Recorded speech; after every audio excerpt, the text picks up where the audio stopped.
Welcome to the Folktale Project. This is Dan Scholz. This week, we're reading 3 new stories from Viking Tales, the tale and saga of King Harald, the first king of Norway.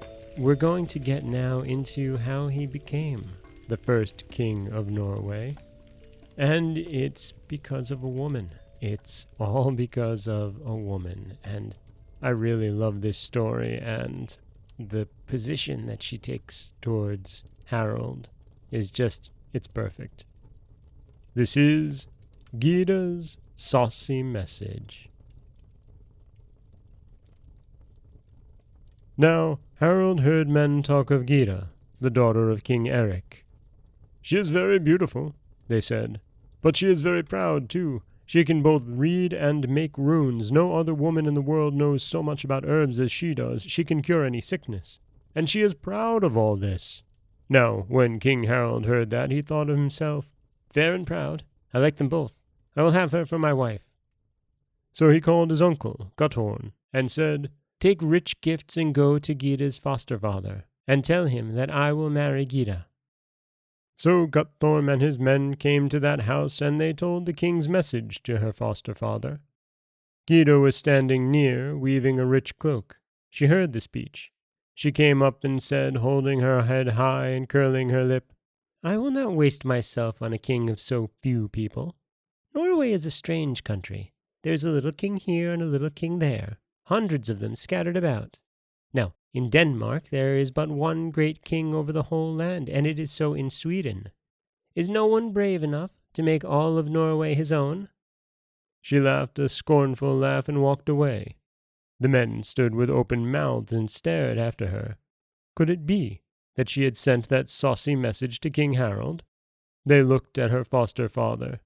He was chuckling in his beard and said nothing to them. They started out of the house in anger. When they were at the door, Gyda came up to them again and said, "Give this message to your King Harald for me. I will not be his wife unless he puts all of Norway under him for my sake." So Guttorm and his men rode homeward across the country. They did not talk. They were all thinking. At last one said, "How shall we give this message to the king?" "I have been thinking of that," Guttorm said. "His anger is no little thing." It was late when they rode into the king's yard, for they had ridden slowly, trying to make some plan for softening the message, but they had thought of none. "I can see light through the wind's eyes for the feast hall," one said. "Yes, the king keeps feast," Guttorm said. "We must give our message before all his guests." So they went in with very heavy hearts. There sat King Harald in the high seat. The benches on both sides were full of men. The tables had been taken out and the mead horns were going around. "Ho, ho!" cried King Harald. "Our messengers, what news?" Then Guttorm said, "This Gyda is a bold and saucy girl, King Harald. My tongue refuses to give her message." The king stamped his foot. "Out with it!" he cried. "What does she say?" "She says that she will not marry so little a king," Guttorm answered. Harald jumped to his feet, his face flushed red. Guttorm stretched out his hand. "They are not my words, O king. They are the words of a silly girl." "Is there any more?" the king shouted. "Go on." "She said, 'There is one king in Denmark and one king in Sweden. Is there no man brave enough to make himself king of all Norway? Tell King Harald that I will not marry him unless he puts all of Norway under him for my sake.'" The guests sat speechless, staring at Guttorm. All at once the king broke into a roar of laughter. "By the hammer of Thor!" he cried. "That is a good message. I thank you, Gyda. Did you hear it, friends? King of all Norway. Why, we are all stupids. Why did we not think of that?" Then he raised his horn high. "Now hear my vow. I say that I will not cut my hair or comb it until I am king of all Norway. That I will be, or I will die." Then he drank off the horn of mead, and when he drank it, all the men in the hall stood up and waved their swords and shouted and shouted. That old hall in all its 200 years of feasts had not heard such a noise before. "Ah, Harald!" Guttorm cried. "Surely Thor in Valhalla smiled when he heard that vow." The men sat all night talking of that wonderful vow. On the very next day, King Harald sent out his war arrows. Soon a great army was gathered. They marched through the country, north and south, east and west, burning houses and fighting battles as they went. People fled before them, some to their own kings, some inland to the deep woods and hid there. But some went to King Harald and said, "We will be your men." "Then take the oath, and I will be friends with you," he said. The men took off their swords and laid them down and came one by one and knelt before the king. They put their heads between their knees and said, "From this day, Harald Halfdanson, I am your man. I will serve you in war. For my land I will pay you taxes. I will be faithful to you as my king." Then Harald said, "I am your king, and I will be faithful to you." Many kings took that oath, and thousands of common men. Of all the battles that Harald fought, he did not lose one. Now, for a long time the king's hair and beard had not been combed or cut. They stood out around his head in a great bushy mat of yellow. At a feast one day, when the jokes were going around, Harald's uncle said, "Harald, I will give you a new name. After this, you shall be called Harald Shockhead. As my naming gift, I give you this drinking horn." "It is a good name," laughed all the men. After that, all people called him Harald Shockhead. During these wars, whenever King Harald got a country for his own, this is what he did. He said, "All the marshland and the woodland where no people live is mine.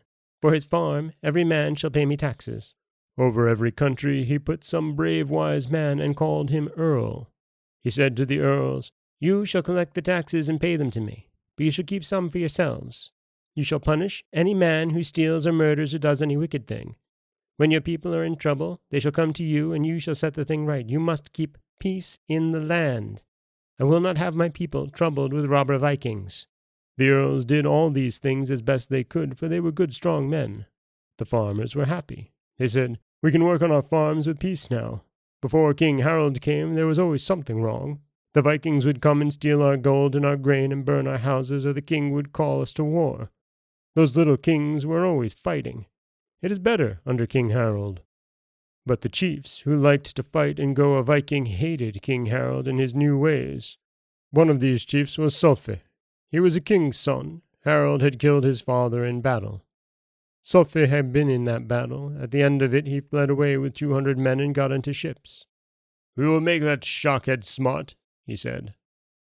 So they harried the coast of King Harald's country. They filled their ships with gold. They ate other men's meals. They burned farmhouses behind them. The people cried out to the earls for help. So the earls had out their ships all the time, trying to catch Saucy, but he was too clever for them.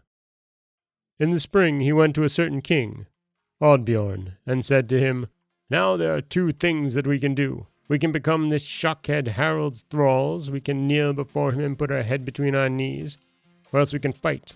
My father thought it better to die in battle than to be any man's thrall. How is it? Will you join with my cousin Arnvid and me against this young Shockhead?" "Yes, I will do it," said the king. And that is Gyda's Saucy Message, a story about how King Harald set off to become the one king of Norway.